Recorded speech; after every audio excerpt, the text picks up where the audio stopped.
Health is wealth. Vital is vital. Try and take care of yourself. Health is wealth. Vital is vital. You can't rely on nobody else. Assalamualaikum dan salam sejahtera. Saya Nurmadiha binti Abdul Halim, nombor matriks D20192091094. Topik yang saya pilih pada hari ini ialah topik pemakanan, di mana melalui topik ini kita akan membincangkan tentang beberapa mesej utama yang boleh diperoleh daripada Garis Panduan Diet Malaysia atau juga dikenali sebagai Malaysian Diet Guideline 2010. Kenapa topik ini dipilih?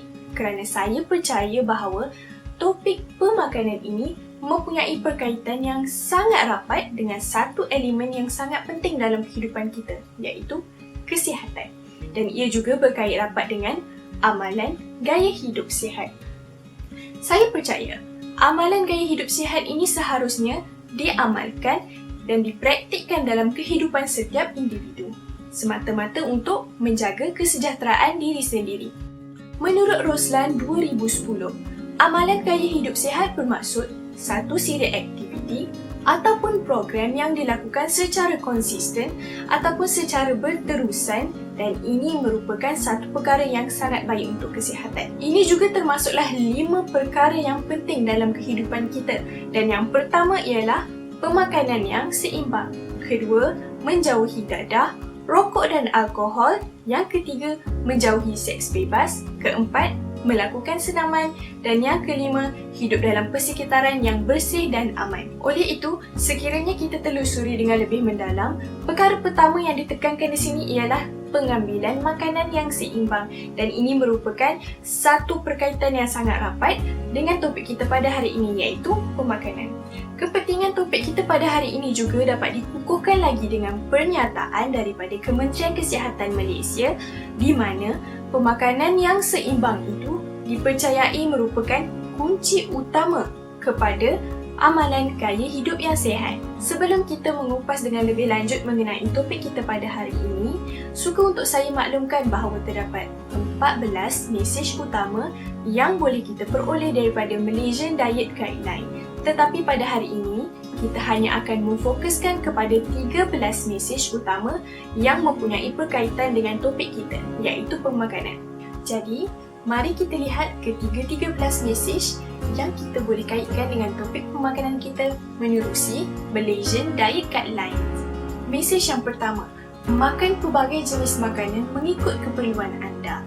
Anda harus ingat, tiada satu pun jenis makanan yang boleh memberikan kesemua nutrien ataupun kalori ataupun tenaga yang anda perlukan. Jadi, anda perlu bijak dan perlu amalkan diet yang seimbang ataupun pemakanan yang seimbang dengan menggabungkan kesemua jenis makanan mengikut keperluan anda. Seperti yang dinyatakan di dalam portal My Health, piramid makanan mempunyai 5 kumpulan yang utama dan mempunyai 4 aras yang berbeza.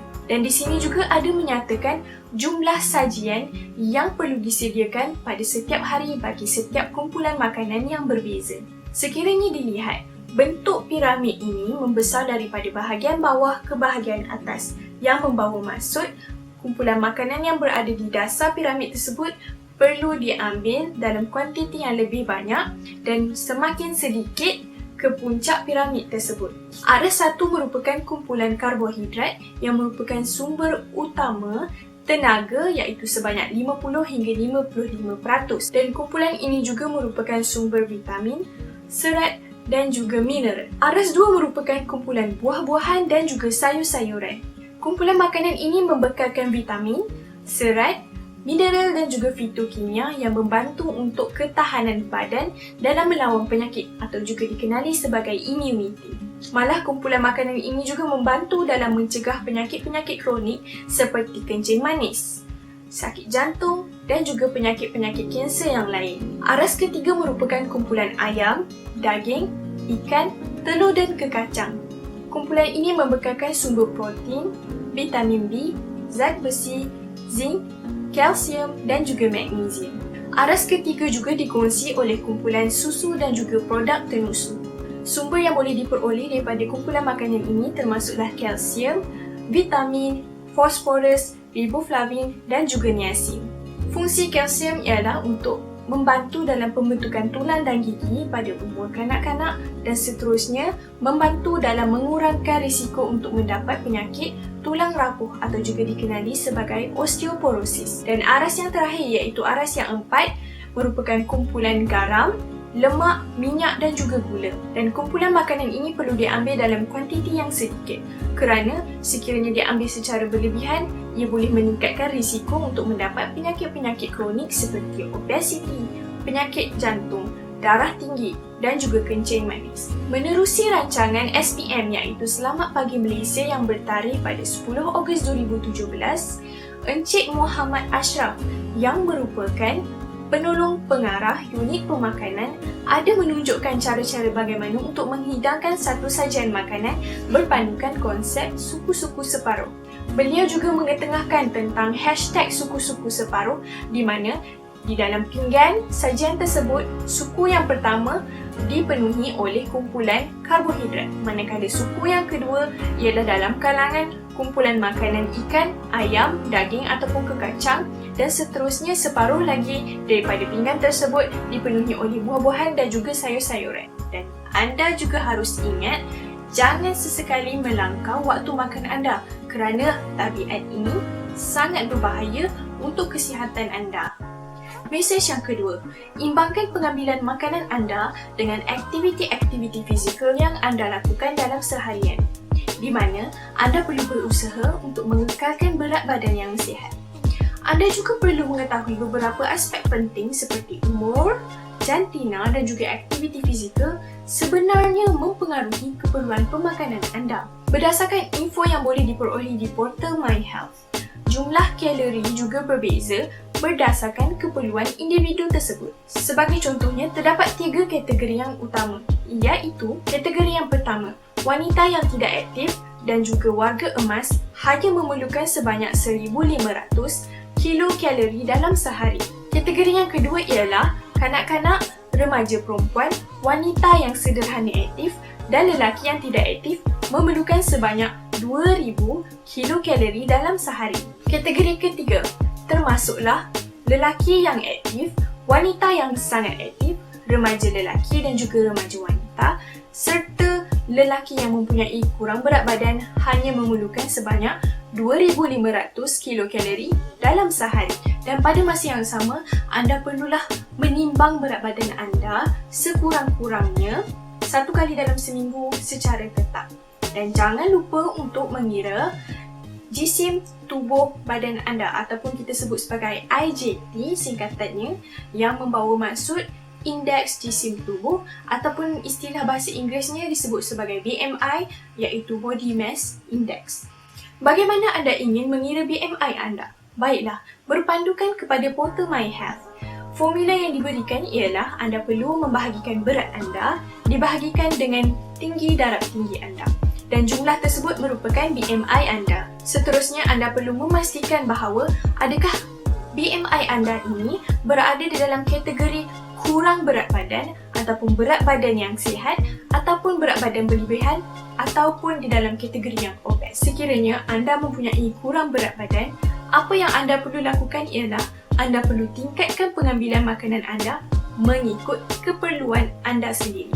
Sekiranya berat badan anda normal, anda perlulah berusaha untuk mengekalkan berat badan anda yang sedia ada. Sekiranya mereka mempunyai berat badan yang berlebihan ataupun di dalam kategori obesity, apa yang anda perlu lakukan ialah anda perlu sasarkan penurunan berat badan secara perlahan-lahan iaitu sebanyak 0.5 ataupun 1 kilogram dalam seminggu. Mesej yang ketiga, makan nasi, bijirin dan juga ubi-ubian secukupnya.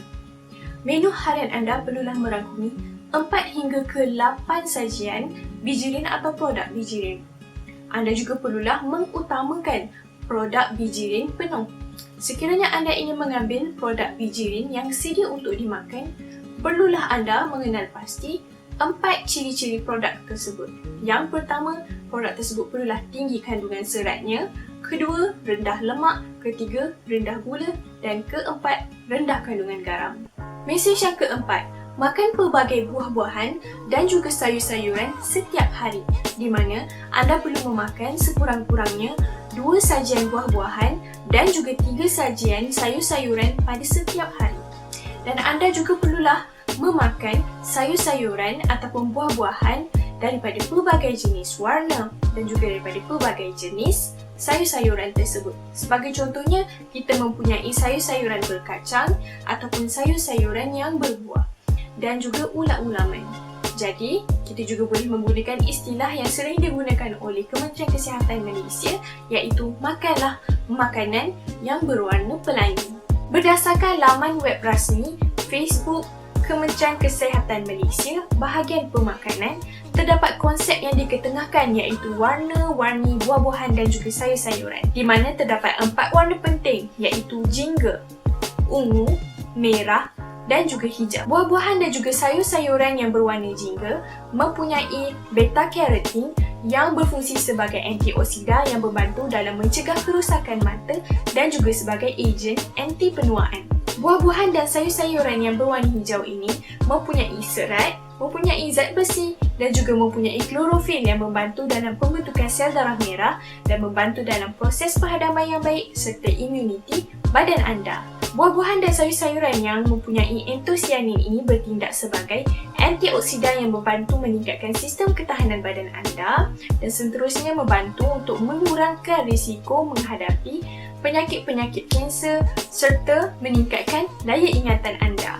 Buah-buahan dan juga sayur-sayuran yang berwarna merah mengandungi lysopin yang bertindak sebagai antioksida yang membantu mencegah kerosakan sel dan pada yang sama membantu dan sangat baik untuk menjaga kesihatan jantung anda. Mesej yang kelima, makanlah ayam, daging, ikan, telur dan kekacang secara sederhana, di mana menu harian anda perlulah merangkumi setengah hingga ke 2 sajian ayam, daging ataupun telur, manakala 1 sajian untuk ikan dan selebihnya setengah hingga 1 sajian untuk kekacang. Dan anda juga digalakkan untuk memakan ikan secara kerap dan sekiranya boleh, anda boleh memakan ikan setiap hari kerana ia tidak menjadikan perkara ini sebagai satu masalah untuk kesihatan anda. Selain itu, anda juga boleh mengamalkan cara-cara memasak yang kurang menggunakan minyak dan juga lemak.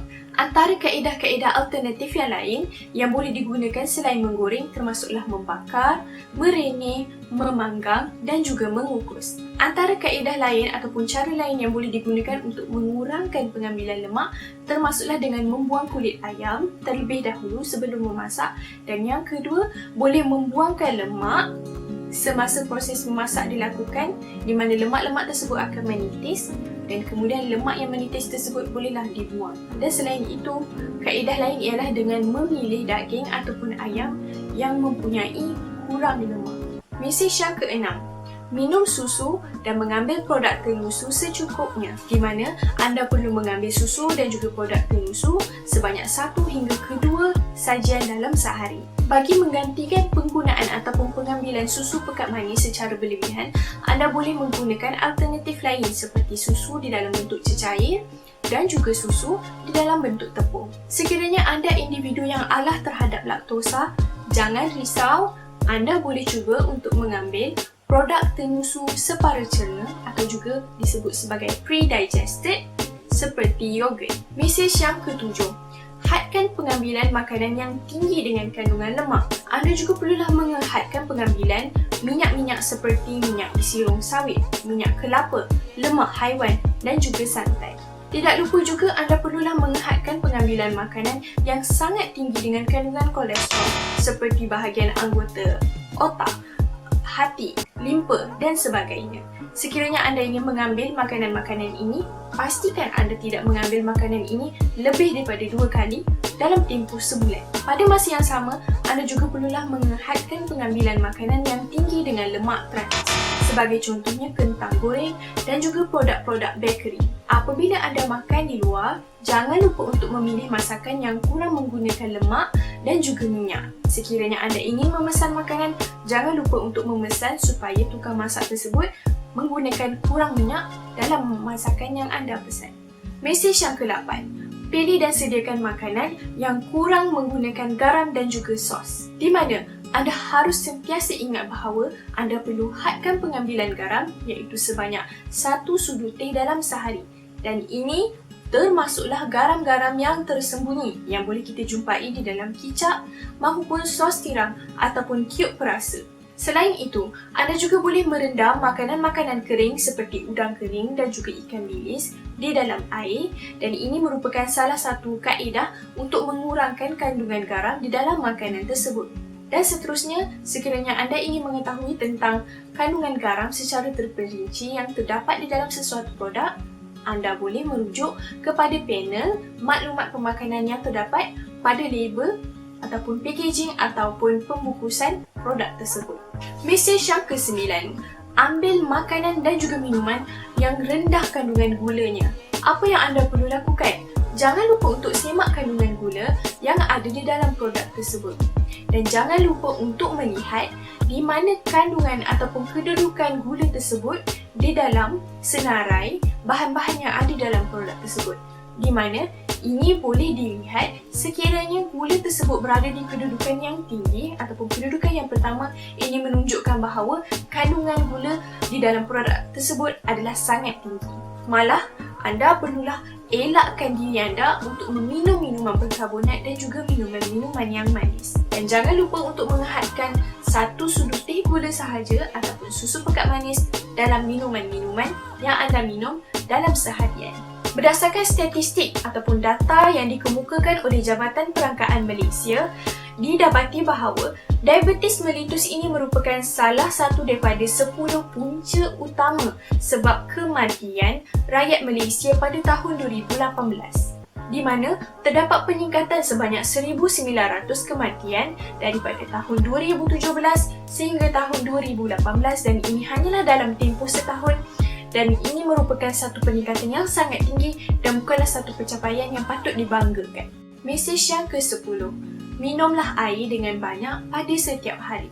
Kita diperlukan untuk meminum air sebanyak 6 hingga ke 8 gelas dalam satu hari. Di mana kita juga perlulah meminum air dengan kerap walaupun tidak berasa dahaga. Dan sekiranya anda melakukan aktiviti-aktiviti fizikal, jangan lupa untuk menambahkan 2 gelas air bagi menggantikan air yang telah hilang daripada badan anda melalui peluh.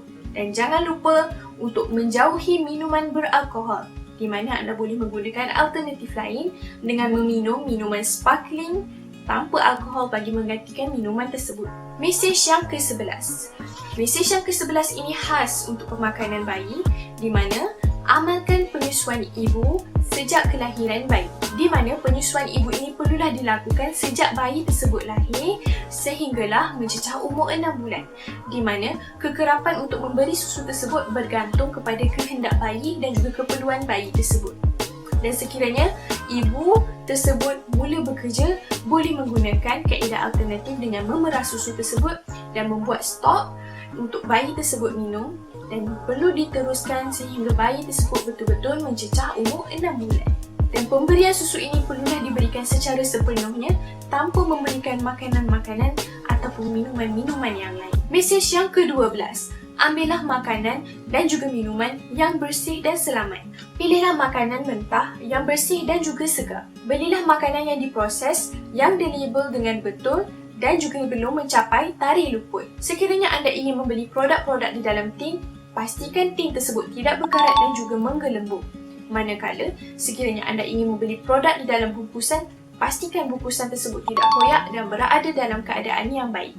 Bagi proses penyimpanan makanan di dalam peti ais, asingkan makanan mentah dan juga makanan yang telah dimasak. Jangan sesekali anda mencampurkan kedua-dua jenis makanan ini. Dan pada masa yang sama, jangan menyimpan terlalu banyak makanan di dalam peti ais pada satu-satu masa.